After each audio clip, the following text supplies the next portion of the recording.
gars-là est quand même rationnel et pragmatique. Mais ça pose un très grave problème. Je t'assure qu'il n'y a aucun politologue sérieux qui va te dire « Oh, j'ai le droit! » Un politologue, pas comme les autres. Loïc Tassé. C'est pas le temps de faire ça. Cher Loïc Tassé, merci d'être là, Loïc, spécialiste en politique internationale. Parlons un peu de Gaza. Ces pauvres ça fait toujours plaisir d'être. Ben oui, ça fait toujours plaisir d'être avec toi parce qu'en général, on n'est pas ensemble. C'est vrai. Merci de le rappeler. Ça fait longtemps qu'on se connaît. Oui, absolument. Écoute, parle-moi un petit peu de ce que l'ONU vient de sortir, là, comme quoi, bon, sans doute, déjà, on le voit bien, les Gazaouis, ces habitants de Gaza là, qui sont au bord de la famine. Pas d'eau, pas d'électricité. C'est des situations, on sait, qui sont épouvantables. Très peu d'eau, très peu d'eau, très peu d'électricité. On sait que l'eau vient en bonne partie de Gaza même, mais encore faut-il des usines pour purifier l'eau, pour l'amener un peu partout. Et on a vu dans les images qui sont dans des endroits de Gaza, par exemple, la ville de Gaza, qui ont été filmés par l'équipe de CNN, par exemple, qui s'est rendue là à l'invitation de l'armée israélienne, que tout est détruit dans certains quartiers. Donc, c'est épouvantable. Heureusement, il y a beaucoup de Gazaouis qui sont allés vers le sud, mais le sud n'est pas plus approvisionné en carburant. Alors oui, l'ONU dit, écoutez, on est au bord de la famine maintenant à Gaza. Et l'ONU, en général, part pas à travers son chapeau. Et les Israéliens disent, écoutez, oui, bon, on va autoriser davantage de carburant à rentrer désormais dans Gaza, mais la souffrance des Gazaouis est épouvantable. Voilà, parce que là, en fait, Loïc, c'est qu'il y a plus d'essence du tout, même pour assurer des livraisons. Plus de carburant. Non. En fait, il y avait que les autos de l'ONU qui en avaient un peu, puis il y a plus d'essence pour faire fonctionner les génératrices. Donc les hôpitaux ont plus d'électricité, donc les pompes qui acheminent l'eau peuvent plus l'acheminer. C'est catastrophique comme situation. Il y a plus de nourriture non plus. Donc oui, on est au bord de la famine, dit l'ONU. Et faut rappeler, les Gazaouis, les Palestiniens, ils ont souffert du Hamas. Le Hamas est arrivé là. Ce sont des islamistes féroces qui ont pris le pouvoir et qui ils le gardaient par la terreur. Donc, ils sont aussi victimes du Hamas, les Palestiniens. Faut jamais oublier ça. Oui, les Israéliens ont subi une attaque horrible, terroriste, épouvantable, mais les Palestiniens subissent aussi le joug du Hamas. Alors, bon, les Israéliens disent on va essayer de voir ce qui arrive, mais le gros problème des Israéliens en ce moment, c'est pas ça véritablement. Quand on lit par exemple le Jérusalem Post, c'est que les gens se disent mais attendez là, où est-ce qu'ils sont les combattants du Hamas? Ils sont supposés être 30 000. Voilà, et où est-ce qu'ils sont? On les cherche. Vous en avez tué, d'accord, on comprend peut-être 1000, 2000, je sais pas. On n'a pas les chiffres exactement, mais où est-ce qu'ils sont ces 30 000 combattants? Et il était supposé avoir un centre névralgique sous l'hôpital Al-Shifa. Mm-hmm. Ils l'ont pas trouvé, le centre névralgique. On n'a rien trouvé. Non. On a trouvé une pièce avec quelques armes, quelques munitions. Rien de très, très concluant. On a envoyé des bulldozers. Rien de très concluant. L'armée israélienne a encore fait venir les journalistes. Les journalistes ont dit, mais écoutez, il y a rien de très concluant là-dedans. Où sont les combattants?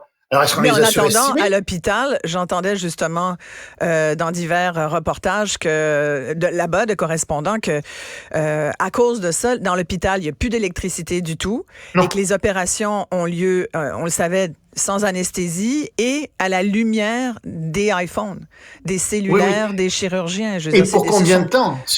Voilà. Pour combien de temps? Donc, effectivement, il y a peut-être un petit peu d'énergie solaire, ce genre de choses, mais c'est des conditions épouvantables et effectivement, les gens souffrent énormément. Il y a des chirurgiens qui s'en vont, qui quittent l'hôpital aussi parce qu'ils veulent pas opérer à froid. Ils veulent pas faire ce genre de choses non plus. Alors, la situation est assez désespérée. Mais encore une fois, la question est, où sont les combattants du Hamas? Est-ce qu'ils sont sortis de Palestine? Est-ce qu'ils sont sortis de Gaza? Est-ce qu'ils sont très profondément sous terre? On ne le sait vraiment pas. Et pendant ce temps-là, on a un peu oublié ce conflit-là, mais il est toujours bien vivant. Très actif. Très actif. C'est celui de l'Ukraine où là, il y a des violents combats qui se poursuivent, Loïc. Oui, sur le bord de la Dnipr, ce grand fleuve qui descend vers la mer Noire et qui coupe presque en deux l'Ukraine. Et donc, ce qu'on voit maintenant, c'est que les Ukrainiens sont très contents de ça, sont arrivés à prendre pied. du côté où était établie l'armée russe. Ils ont établi plusieurs têtes de pont, semble-t-il, dans une région très difficile d'accès, marécageuse, sablonneuse. Et donc, ils s'en vantent. Les Russes ont dit oui, ils sont là, mais c'est pas grand-chose. Ils ont minimisé ce qui arrivait. Et évidemment, les Ukrainiens vont essayer de... Les Ukrainiens ont un problème. Ils sont en train de manquer de munitions. Biden a signé aujourd'hui un ordre sur le nouveau budget qui n'inclut pas d'argent pour l'Ukraine. Et même si on essaie de négocier encore aux États-Unis, au Congrès, ça va poser un problème gravissime à l'Ukraine si les États-Unis cessent de financer les Ukrainiens. Parce que les Européens peuvent financer jusqu'à un certain point, mais ça n'arrive pas à la hauteur de ce que les Américains font. Et donc, l'hiver arrive, les Ukrainiens se disent, on va encore subir un bombardement russe effroyable des bombardements effroyables contre nos installations d'énergie, de production d'énergie. Et nous, on vient de percer, mais on n'est pas sûr d'avoir suffisamment de munitions pour continuer. Oui, tout à fait. C'est terrible. Puis il y a toujours ces zones difficiles d'accès, sablonneuses, marécageuses, qui sont extrêmement dangereuses là, pour... Oui. Mais tu remarques, moi, il y a une différence qui me frappe entre le conflit entre Israël et la Palestine et le conflit entre les Russes et les Ukrainiens. Oui. C'est que, et c'est ici que ça se passe, c'est que nous, on a pris parti évidemment pour les Ukrainiens pour des raisons démocratiques, etc. Mais t'as pas eu de manifestation de Russes ici. Vraiment. T'as pas eu de manifestation d'Ukrainiens non plus, vraiment. T'as pas eu de violence de la part de ces deux groupes-là ici, non plus ailleurs dans le monde. Il n'y a pas vraiment eu de grandes manifestations, de grandes violences. Pourquoi est-ce que dans le cas des Israéliens et des Palestiniens, ces gens descendent dans la rue violemment et veulent absolument nous faire prendre parti pour un ou pour l'autre? En fait, on prend parti en général du côté de la démocratie, du côté d'Israël avec des bémols, là, parce qu'on sait ce qu'ils font en Cisjordanie. Mais tu sais, tu dis, attendez, il y a là, le nombre aussi. Ce conflit n'est pas le nôtre. Oui, mais tu sais, on l'oublie, mais c'est une guerre de religion. Là. Oui, et c'est là qu'ils sont... Oui, tu as raison. Mais je veux juste te montrer la différence entre les deux. C'est une guerre territoriale, en fait. C'est une invasion de la Russie du territoire ukrainien.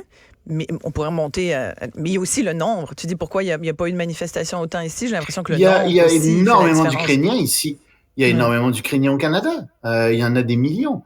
Il y a beaucoup de Russes aussi. Mais non, tu as raison de dire que c'est aussi porté par la religion. Et la religion donne aux gens des comportements extrêmes, mais on a un problème avec les religions en général, et en particulier avec l'aspect, la composante fondamentaliste des religions. On voit ça ici. Et je vais juste souligner la différence entre les deux conflits. Moi, ce que je regarde, c'est qu'il y a toujours un conflit qui en bouffe un autre aussi, d'une certaine façon. Tu vois, là, la guerre, ou plutôt, ça a été pareil. Ça a été, d'une certaine façon, c'est une guerre déclenchée par le Hamas. Il y avait quand même on était dans une situation de cessez-le-feu, de simili-paix, disons-le comme ça, entre Israël et le Hamas. Les Palestiniens ne diraient pas comme ça. Oui. Mais disons que ça a quand même été ce qui s'est passé le 7 octobre, l'attaque du Hamas qui a relancé toute la question. Absolument. C'est ça a été la bougie d'allumage. C'est vrai que depuis, on ne parle que de ça. Et avec raison, remarque. Ouais. Absolument. Mais tu sais, dans les informations, un conflit en chasse toujours un autre. Une nouvelle en chasse toujours une autre. Et oui, on est un peu pris à courir après la dernière nouvelle parce que c'est celle dont tout le monde parle. Puis c'est celle... Les gens s'attendent à ce qu'on parle de ça aussi. C'est celle dont les gens veulent qu'on parle en général. Surtout que ça a des impacts clairement chez nous, comme tu le rappelles, et chez nous au Québec. Pour des raisons religieuses, comme tu le soulignes aussi, parce que il y a une identité religieuse qui est beaucoup trop forte, et je souligne trop forte chez les ressortissants, chez les gens d'immigration israélienne ou palestinienne. Ça pose un problème. Parlons un peu du sommet de la PEC, parce que là, écoute, c'est fascinant, il y a plein de choses à dire là-dessus, surtout aussi à la lumière du retour fort, probable, potentiel de Donald Trump à la présidence des États-Unis. On se peut plus de cette idée, nous, d'ici, mais... Non. Écoute, mais c'est possible. Mais c'est tout à fait possible. Tu as vu sans doute les résultats du dernier sondage.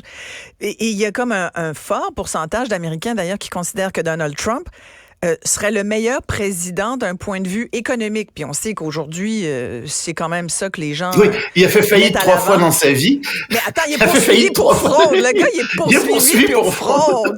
Puis pas une petite fraude, là. T'sais. Non. Non. Il n'est pas allé manger un souper d'huîtres en Autriche. Là. Non. Lui, là, c'est la grosse fraude sale. C'est quand même assez impressionnant. Tu sais, il projette une image de force. Et beaucoup d'Américains se sentent forts avec lui. On a l'impression qu'avec lui, ils vont être forts à nouveau. C'est ça l'image qu'il projette, même si en dehors des caméras, tu sais, quand tu l'observes un peu au coin de la caméra, de l'image, oups, il est un peu plus fatigué, il fait son âge de plus en plus. Mais bon, malgré tout, il projette cette image de force. Mais ça, là, Biden va être dur à battre, là, sérieux. Je fais mon âge, c'est là. sûr. Bon. C'est sûr que Biden projette absolument pas une image de force. Et donc, il y a beaucoup d'alliés des États-Unis. Et on sait ce qu'on voit à San Francisco en ce moment avec la réunion de la PEC, qui se disent, oui, mais si Trump prend le pouvoir l'année prochaine, qu'est-ce qui va arriver à tous les projets multilatéraux qu'on a ensemble? Comment est-ce que les États-Unis vont participer à ça? Et Joe Biden, fort habilement, se sert de ça dans les négociations pour faire avancer les négociations plus rapidement. En disant, vous êtes mieux de signer pendant que je suis là, parce que je suis pas sûr d'être là l'année prochaine. J'entends électoralement. Ouais. Et donc, si jamais c'est Trump, ça se pourrait que tout soit bloqué. Donc, signez maintenant, signez suivant les conditions que les États-Unis veulent imposer, notamment pour l'environnement, notamment pour, par exemple, toutes les conditions qui concernent le travail, le bien-être des travailleurs, etc. Traiter mieux les travailleurs. Et à ce moment-là, on va signer, on va tous s'entendre. Ça va être beaucoup plus difficile à Donald Trump de revenir sur ce qu'on aura signé, sur les accords qu'on aura signés. On dit APEC, juste peut-être préciser pour nos auditeurs, Loïc, l'APEC, là, c'est l'espèce de coopération Forum Asie-Pacifique. Donc, c'est important parce que c'est des joueurs très, très, très Asia-Pacific Economic Cooperation. Et donc, effectivement, c'est presque la moitié du monde économique qui est là. C'est tous les pays qui sont autour du Pacifique, qui sont réunis autour du Pacifique, qui sont là-dedans, dont la Chine. Et l'Inde aussi, qui est pas exactement au Pacifique, mais le premier ministre de l'Inde n'est pas là. Narendra Modi n'est pas là, il a envoyé un représentant. Ouais, c'est incroyable. Un petit mot rapidement sur une nouvelle intéressante. L'Italie vient de décider d'interdire la viande artificielle. Oui, j'ai gardé ça pour la fin, puisque les gens vont manger. Alors, si vous allez en Italie, soyez tous rassurés, il n'y aura pas de viande artificielle dans votre assiette. Ce sera des oui, et c'est pas du tofu, là, c'est pas ça que je veux dire, c'est de la viande fabriquée en laboratoire, de la viande qui est cultivée, qui est de la très bonne viande. Il y a les États-Unis et Singapour qui ont autorisé à servir cette viande-là aux clients dans ces deux pays-là. Mais les Italiens disent non, on peut pas avoir ça. Savez-vous pourquoi? Parce que ça brise toute la tradition de la nourriture italienne. Ça brise le lien entre les agriculteurs et les restaurateurs, entre les agriculteurs et les consommateurs. Et ça, on peut pas faire ça. En vérité, c'est parce que Madame Meloni a besoin aussi des votes des agriculteurs. Elle veut montrer qu'elle protège les agriculteurs. Et donc, elle dit, non, on laissera pas rentrer, elle dit aux éleveurs, on laissera pas rentrer cette viande artificielle. Mais quand on dit viande artificielle, Loïc, on parle de quoi, là? C'est c'est Beyond Meat, c'est de la viande végétale. C'est de la viande où il y a Non.